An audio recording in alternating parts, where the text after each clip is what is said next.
வணக்கம். இன்னைக்கு நீங்க கேட்க போற சிறுகதையோட தலைப்பு வளர்பிறை. எழுதியவர் கௌசல்யா அவர்கள். இந்த கதை எழுதப்பட்ட ஆண்டு 1953. வாங்க நேராக கதைக்குள்ள போயிடலாம். நித்யா கூறிய அந்த விஷயத்தை கேட்டபோது படுத்த படுக்கையில் கிடந்த பவானியின் தேகம் ஒரு முறை தூக்கி வாரி போட்டது. நிஜமாகவா நித்யா சொல்ற என்று பயத்தால் வறண்ட குரலில் கேட்டாள் பவானி. ஆமாம் அக்கா, எல்லாம் உன் அசட்டு எண்ணத்தினால் வந்த விபரீதம்தான் என்று தழுதழுத்த குரலில் கூறினாள் நித்யா. மெல்ல பொழுது சாய்ந்து இருள் நாற்புறமும் படர ஆரம்பித்தது. கருணாகரனுக்கும் பவானிக்கும் விவாகம் நடந்து 3 வருஷங்கள் ஆகியிருந்தன.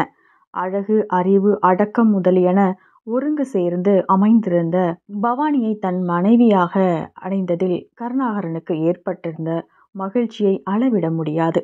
தன் மீது உயிரையே வைத்திருக்கும் தன் கணவனின் மேல் மட்டற்ற பிரேமை கொண்டிருந்த பவானிக்கு அவர்களுடைய வாழ்க்கைதான் இன்ப சாகரத்தில் மிதந்து கொண்டிருந்தது. திடீரென்று ஒரு நாள் ஜுரம் என்று படுத்தாள் பவானி. கொடிய இருமல் அவளை வாட்டி வதைத்தது. முதலில் கொஞ்ச நாட்கள் வரை வியாதி இன்னதென்று புரியாமலே பணம் மட்டும் செலவழிந்து கொண்டிருந்தது. ஒரு கை தேர்ந்த டாக்டரை அழைத்து வந்து பவானியின் தேக நிலையை பரிசோதிக்க செய்தான் கருணாகரன்.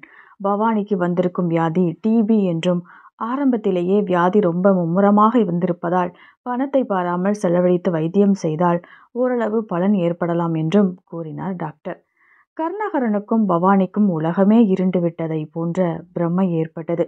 இவ்வளவு இளம் வயதில் தன் மனைவி ஒரு நோயாளியாகிவிட்டாளே என்ற துயரம் கருணாகரனின் உள்ளத்தை பிழிந்தெடுத்தது. டாக்டர் கூறிய மருந்துகளை தயங்காமல் வாங்கி கொடுத்து உயர்தர வைத்தியம் செய்து ஓய்ச்சல் ஒழிவு இன்றி அவளுக்கு பணிவிடை செய்து வந்தான். தான் வீட்டில் இல்லாத சமயங்களில் வேலை தவறாமல் அவளுக்கு மருந்துகளும் ஆகாரமும் கொடுத்து கவனித்து கொள்ள ஒரு வேலைக்கார பெண்ணையும் அமர்த்தினான். நாளுக்கு நாள் பவானியின் உடல்நிலை தேய்ந்துவிட்டே வந்தது. வியாதி அவளுடைய உடலோடு உள்ளத்தையும் சேர்த்து அரிக்க ஆரம்பித்தது. தான் பிழைத்து எழுந்து பழையபடி ஆவோமா என்ற நம்பிக்கை அவள் உள்ளத்திலிருந்து சிறுக சிறுக விடை பெற்று கொள்ள ஆரம்பித்தது. அன்று ஆபீஸிலிருந்து வீட்டுக்கு வந்த கருணாகரன் கை கால்களை கழுவிக்கொண்டு பவானியின் கட்டில் அருகில் வந்து உட்கார்ந்து கொண்டான். பவானி, இந்த வேளை மருந்து சாப்பிட்டாயா என்று பரிவுடன் கேட்டான் அவன். அதற்கென்ன குறைவு, சாப்பிட்டேன் என்று கலங்கிய கண்களுடன் கூறினாள் அவள். பவானி, ஏன் வருத்தப்படுற? மனதை அலட்டி கொள்ளாமல் இருந்தால்தானே உன் வியாதி குணமாகும். வீணாக அதை நினைத்து உன் உடம்பை நீயே பாழாக்கிக் கொள்கிறாயே என்று குழைவுடன் கூறினான் அவன். அன்று காலை வேலைக்கார பெண்ணை அழைத்து பவானிக்கு வேலை தவறாமல் மருந்துகளும் ஆகாரமும் கொடுக்கும்படியாக எச்சரித்துவிட்டு ஆபீஸுக்கு கிளம்பினான் கருணாகரன். அவனை தொடர்ந்து வாசல் வரை வந்த வேலைக்கார பெண் ஏதோ சொல்வதற்காக தயங்கி தயங்கி நின்றாள். என்ன சொல்ல வேண்டும் என்று 2-3 முறை கருணாகரன் வற்புறுத்தி கேட்ட பின்பு விஷயத்தை மெல்ல வெளியிட்டாள் அவள். அம்மா இப்போதெல்லாம் என்னை மருந்து கொடுக்க வேண்டாம்னு சொல்லிட்டாங்க. அவர்களே சாப்பிட்றதா சொல்லி மருந்து பாட்டிலை வாங்கினாங்க. ஆனால் சாப்பிட்றதே இல்லை. அன்னைக்கு ஒரு நாள் நான் மருந்து கொடுத்த போது அதை வாங்கிக்கிட்டு என்னை வெளியே போக சொல்லிட்டு சாப்பிடாம ஜன்னல் கிட்ட கொட்டிட்டாங்க என்று அவள் சொல்லிவிட்டு நிமிர்ந்த போது கருணாகரன் அங்கே இல்லை. விடுவிடுவென்று உள்ளே வந்த அவன் நேரே பவானியின் அறைக்கு சென்றான். பவானி என்று மெல்ல கூப்பிட்ட போது அவன் குரல் கம்மியது. ஏன் என்று கேட்டுவிட்டு அவனுடைய முகத்தையே கூர்ந்து நோக்கினாள் அவள். இது உனக்கே நன்னா இருக்கா? எது? ஒன்றும் தெரியாதவள் போல் கேட்கிறதா பவானி? நீ இப்போதெல்லாம் ஏன் மருந்தே சாப்பிடுவதில்லை? யாரு சொன்னாங்க என்று திடுக்கிட்டு வினவினாள் பவானி. எனக்கு தெரியும், மறைக்காதே. நீ முன்பெல்லாம் என் வார்த்தைகளுக்கு எவ்வளவோ மதிப்பு வைத்து என் சொற்படி நடந்து வந்தாய். இப்போதெல்லாம் ஏனோ உனக்கு என் வார்த்தைகளின் மீது அத்தனை அலட்சியம். நான் சொல்வதை கேட்கக்கூடாது என்று திடகல்பம் செய்து கொண்டிருக்கிறாய் போலிருக்கிறது. உன் பிடிவாதமும் குழந்தைத்தனமான செய்கையும் கொஞ்சம் கூட நன்றாக இல்லை என்று வருத்தமும் வெறுப்பும் ஒருங்கே தொனிக்கும் குரலில் கூறிவிட்டு விடுவிடுவென்று அறையை விட்டு சென்று விட்டான் அவன். கருணாகரன் பவானியை கடிந்து பேசியது அதுதான் முதல் தடவை. பவானிக்கு துக்கம் பீரிட்டு கொண்டு வந்தது. விம்மி விம்மி அழுதாள். அந்த சம்பவம் நடந்த பிறகு கருணாகரனின் முகம் களை இழந்து காணப்பட்டது. அவனுடைய பேச்சு, செய்கை எல்லாவற்றிலுமே ஒரு மாறுதலை கண்டாள் பவானி. பவானிக்கு வந்திருக்கும் வியாதி டிபி என்று டாக்டர் என்றைக்கு சொன்னாரோ அன்றிலிருந்தே தான் மறுபடியும் அந்த வியாதியினின்று மீண்டு எழுந்திருப்பான் என்ற நம்பிக்கையை அடியோடு இழந்து விட்டான் அவன். தன் குறுகிய கால வாழ்வுக்காக எதற்காக விலை உயர்ந்த மருந்துகளை சாப்பிட்டு கருணாகரனை கடனாளியாக்குவது என்று நினைத்ததுதான்.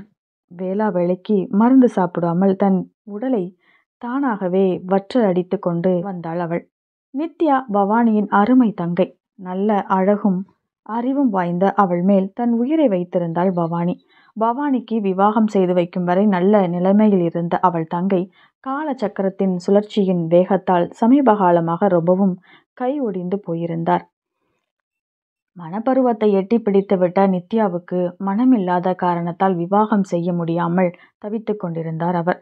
கல்யாணமாகி சந்தோஷமாக வாழ்க்கை நடத்த வேண்டிய வயதில் கன்னி பெண்ணாகவே இருக்கும் அவளை பற்றி தன் கணவன் கருணாகரனிடம் கூறி அவளை மணந்து கொண்டு தன்னால் ஏற்பட்டுள்ள குறையை நிவர்த்தி செய்து கொள்ளும்படியாக கூற வேண்டும். தன் தங்கைக்கும் அதனால் வாழ்வு ஏற்பட்டுவிடும் என்று தீர்மானித்து விட்டாள் பவானி. ஒரு நாள் மாலை பவானியை பார்ப்பதற்காக நித்யா வந்திருந்தாள். ஏதேதோ பீடிகைகள் போட்டுவிட்டு அவளிடம் மெல்ல தன் எண்ணத்தை வெளியிட்டாள் பவானி. அதை கேட்டவுடன் நித்யா அலறினாள். அத்தகைய ஒரு காரியத்துக்கு தன் மனம் கொஞ்சம் கூட சம்மதிக்காது என்று கூறி கதறினாள். கருணாவிடம் அப்படிப்பட்ட ஒரு யோசனையை தயவு செய்து சொல்ல வேண்டாம் என்று கூறி மன்றாடினாள் நித்யா. இது நடந்த சில நாட்களுக்கு பிறகு ஒரு நாள் நித்யா வந்திருந்தாள். அப்போது அவள் கூறிய ஒரு விஷயம் பவானியை ஒரு கலக்கு கலக்கியது. கருணாகரன் சமீபத்தில் சில நாட்களாக சந்திரிகா என்ற ஒரு பெண்ணுடன் சிநேகமாக இருப்பதாகவும் அவள் நித்யா இருக்கும் வீட்டுக்கு பவானியின் பிறந்தகத்துக்கு எதிர் வீட்டில் புதிதாக குடி வந்திருக்கிறாள் என்றும் அடிக்கடி அவன் அந்த பெண்ணுடன் எங்கோ வெளியே சுற்றிவிட்டு வருவதையும் அவளுடைய வீட்டு மாடியில் அவர்கள் இருவரும் உல்லாசமாக பேசி பொழுது போக்குவதையும் தான் பார்த்திருப்பதாகவும் கூறினாள் நித்யா. அக்கா, நீ அநியாயமாக மருந்து சாப்பிடாமல் உன் உடலை பாழ்படுத்தி கொண்டு விடவே அவருக்கு உன்மேல் வெறுப்பு ஏற்பட்டு உன் உடல் இனி தேராது என்று நிச்சயித்து வேறு ஒரு பெண்ணை மணந்து கொள்ள தீர்மானித்து விட்டார். எனக்கு நன்மை செய்ய எண்ணி அநியாயமாக உன் வாழ்வு பாழாகப் போகிறதே. நடைபிணம் போல் நீ விழுந்து கிடக்க உன் கண்ணெதிரிலேயே அவர் வேறொரு பெண்ணுடன் இன்ப வாழ்க்கை நடத்துவதை காண உனக்கு சகிக்குமா? உன் அசட்டு எண்ணத்தினால் ஏற்பட்ட விபரீதம்தான் இது என்று தன் சகோதரியிடம் கூறி தேம்பி தேம்பி அழுதாள் நித்யா. பவானிக்கு அப்போதுதான் தன் கணவன் முன்போல் அன்பாகவும் ஆதரவாகவும் நடந்து கொள்ளாமல் ஏதோ விதியே என்று இரண்டொரு வார்த்தைகள் பேசிவிட்டு போவதற்கும், முன்பெல்லாம் சரியாக ஆபீஸுக்கு கிளம்பும் அவன் இப்போது காலை கொஞ்ச நேரம் முன்பாகவே புறப்பட்டு போய் இரவு சிறிது நேரம் கழித்து வீடு திரும்புவதற்கும் காரணம் புரிந்தது. Tongue tongue. இரவின் நிசப்தத்தை கிழித்து கொண்டு அறையில் மாட்டியிருந்த கடிகாரம் 12 முறை அடித்து ஓய்ந்தது. மெல்ல கண்ணை விழித்து பார்த்தாள் பவானி. அவளுக்கு சற்று தூரத்தில் கட்டிலில் படுத்து ஆழ்ந்த நித்திரையில் இருந்த கருணாகரன் சந்திரிகா சந்திரிகா என்று பிதற்றிக்கொண்டே ஒரு முறை புரண்டு படுத்தான். மெல்ல சுவரை பிடித்து கொண்டு எழுந்து உட்கார்ந்திருந்தாள் அவள். பயமும் ஏக்கமும் பிரதிபலிக்கும் விழிகளால் சுற்றுமுற்றும் பார்த்தாள் அவள். சந்திரிகா என்று அவள் வாய் முணுமுணுத்தது. அக்கா, அநியாயமாய் மருந்து சாப்பிடாமல் உன் உடம்பை பாழ்படுத்தி கொண்டு விட்டாயே. நடைப்பிணம் போல் நீ விழுந்து கிடக்க உன் கண்ணெதிரிலேயே அவர் வேறு ஒரு பெண்ணுடன் இன்ப வாழ்க்கை நடத்துவது காண உனக்கு சகிக்குமா என்ற நித்யாவின் வார்த்தைகள் அவள் காதுகளில் எதிரொலித்தன. எவ்வளவோ பணத்தை கொட்டி வாங்கியிருந்த மருந்துகள் அவள் சாப்பிடாததால் அப்படியே தூங்கிக் கொண்டிருந்த மருந்து பாட்டில்கள் வைக்கப்பட்டிருந்த அலமாரியை வெறித்து நோக்கினாள் அவள். தலையை அமுக்கி பிடித்தவாறே படுக்கையில் சாய்ந்தாள் பவானி. மறுநாள் காலை எழுந்ததும் எழுந்திருக்காததுமாக வேலைக்கார பெண்ணை மெல்லிய குரலில் அழைத்தாள் பவானி. இனி முன்போல் வேலை தவறாமல் மருந்துகளும் டானிக்குகளும் தனக்கு கொடுக்கும்படியாக கட்டளையிட்டாள். அவள் மனதில் இருந்த பலு சிறிது இறங்கியது. மாதங்கள் உருண்டோடின. ஒரு நாள் எங்கோ வெளியே கிளம்பி கொண்டிருந்த கருணாகரனை அழைத்தாள் பவானி. இன்று மாலை டாக்டரை கூட்டி வந்து என் தேக நிலைமையை பரிசோதிக்க சொல்கிறீர்களா என்று மெல்ல கேட்டாள் அவள். ஏன், நீதான் மருந்துகளையே சாப்பிடுவதில்லையே, எதற்காக டாக்டரை அழைத்து வருவது? உன் தேக நிலைமை இன்னும் எவ்வளவு கேவலமாகி இருக்கிறது என்று பார்க்கவா என்று கேலியும் கோபமும் கலந்த குரலில் கேட்டான் அவன். பவானிக்கு துக்கம் நெஞ்சை அமுக்கியது. இல்லை, நான் இப்போதெல்லாம் தவறாமல் மருந்துகளை டானிக்குகளையும் சாப்பிட்டு வருகிறேன். எனக்கே மாறுதல் தெரிகிறது என்று கூறி தன் கண்ணீரை சமாளிக்கும் நிமித்தம் முகத்தை திருப்பிக் கொண்டாள். திறந்திருந்த ஜன்னல் வழியாக கலங்கமற்ற நீலவானில் சிதறி கிடந்த தாரகைகளிடம் பவானி வந்து கொண்டிருந்த வளர்பிறையையே கண் கொட்டாமல் பார்த்து கொண்டிருந்தாள் பவானி. இன்னும் சில தினங்களில் பூரண பிம்பத்தை அடைய போகும் அந்த வளர்பிறையை போலவேதான் பவானியின் தேக நிலைமையும் சிறுக சிறுக மாறுதல் அடைந்து கொண்டிருந்தது. அன்று மாலை கட்டிலில் விழுந்து எழுந்து உட்கார்ந்து கொண்டிருந்தாள் பவானி. அக்கா என்று உற்சாகத்துடன் அழைத்து கொண்டே அவள் அருகில் வந்து உட்கார்ந்து கொண்டாள் நித்யா. இப்போது உன் உடம்பு நன்றாக தெரிவிட்டது இல்லையா என்று அன்புடன் கேட்டாள் அவள்.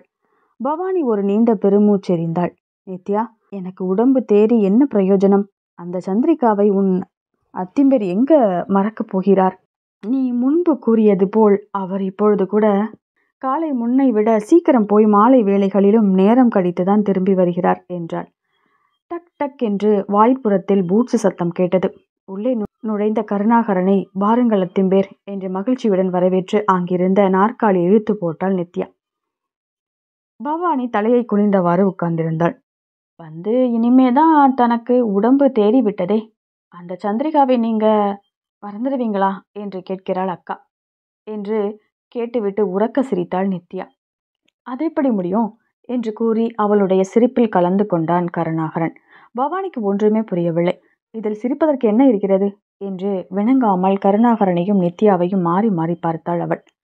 ஐயோ பாவம், அக்காவை எவ்வளவு நாளிதான் ஏமாத்துவது? அக்கா, அன்று நான் உன்னை பார்க்க வந்திருக்கையில் நீ உன் பைத்தியக்கார எண்ணத்தை வெளியிட்ட போது என் உள்ளம் அளவற்ற வேதனை அடைந்தது. அத்துடன் உன்னை பரிசோதித்து விட்டு சென்ற டாக்டர் மனதை அலட்டி கொள்ளாமல் நம்பிக்கையோடும் விருப்பத்தோடும் மருந்து சாப்பிட்டால்தான் அது உன் உடம்பில் ஒட்டும் என்று அத்திம்பேரிடம் கூறியிருந்தாராம். அவர் அன்று ஒரு நாள் என்னை சந்தித்து இதை வெளியிட்டு நீ வேண்டுமென்றே மருந்தை வேண்டாம் என்று சொல்வதையும் கீழே கொட்டுவதையும் கூறி உன் புதிய மனமாற்றத்திற்கு காரணம் புரியவில்லை என்று வருத்தப்பட்டார். அப்போதுதான் எனக்கு அந்த யோசனை தோன்றியது. அத்திம்பேர் அப்போதுதான் சில நாட்களாக சந்திரிகா என்ற ஒரு புது பத்திரிகை வெளிவந்து கொண்டிருந்த காரியாலயத்தில் வேலையேற்று கொண்டிருந்தார். தம் ஆபீஸில் சம்பளம் போதவில்லை என்ற காரணத்தால் அந்த காரியாலயத்தில்தான் இனி அத்திம்பேர் வேலை செய்ய போகிறார். அந்த காரியாலயம் நம் வீட்டுக்கு எதிரே தான் இருக்கிறது. அதை வைத்துக்கொண்டு வேண்டுமென்றேதான் நானும் அவருமாக கலந்து பேசி அவர் சந்திரிகா என்ற ஒரு பெண்ணுடன் சிநேகமாக இருப்பதாக உன்னிடம் பொய் சொல்ல வேண்டும் என்று தீர்மானித்தோம். அன்று உன்னிடம் இதை நான் முதலில் கூறும்போதே உன் புதிய எண்ணத்தில் அஸ்திவாரம் கலகலத்து விட்டதை நான் புரிந்து கொண்டேன். ஆனால் நானும் அதற்கு வருத்தப்படுவது போல நடித்தேன். அன்றிரவு உன்னை இன்னும் சோதிப்பதற்காகத்தான் நீ விழித்து கொண்டிருந்ததை பார்த்தும் சந்திரிகா என்று அத்திம்பேர் தூக்கத்தில் பிதற்றுவதைப் போல் பாவனை செய்தார். அப்போது நீ வாரி சுருட்டி கொண்டு எழுந்ததையும் பிறகு ஏதோ முணுமுணுத்துவிட்டு வருத்தத்துடன் படுத்து கொண்டதையும் அவர் என்னிடம் வந்து கூறிய உடனேயே நாங்கள் செய்த தந்திரம் பலித்து விட்டதென்று எனக்கு புரிந்துவிட்டது. எப்படிப்பட்ட பெண்ணாக இருந்தாலும் தன் கணவனின் நலத்தில் எவ்வளவுதான் கருத்துள்ள பெண்ணானாலும் அவனுடைய இதய பீடத்தில் மற்றொரு பெண்ணுக்கு இடம் கிடைப்பதை ஒருபோதும் பொறுக்க மாட்டாள், விரும்பவும் மாட்டாள். அதற்கு நீ மட்டும் எப்படி விதிவிலக்காக இருக்க முடியும் என்று கூறிய நித்யா பவானியை நோக்கி குறும்புடன் புன்னகை செய்தாள். என்ன பவானி, இனிமேல் நான் உன் மீது வைத்துள்ள அன்பின் சந்தேகம் ஏற்படாதே என்று கேலியாக கேட்டான் கருணாகரன். அவள் சொல்ல வேண்டுமென்று நினைத்த வார்த்தைகள் அனைத்தையும் அவள் கண்களில் துளிர்ந்து நின்ற ஆனந்த கண்ணீரே சொல்லிவிட்டது. இதோட இந்த கதை முடிந்தது நண்பர்களே. மனதைரியம் நம்பிக்கையும் ஒரு வியாதியை குணமடைய செய்யும்னு இந்த கதை மூலயமா நம்மளுக்கு புரிஞ்சுக்கிட முடியுது. இந்த கதையை பற்றின உங்களுடைய கருத்துக்களை மறக்காமல் கமெண்ட் செக்ஷனில் பதிவிடுங்க. மீண்டும் இன்னொரு கதையில் சந்திக்கலாம். நன்றி, வணக்கம்.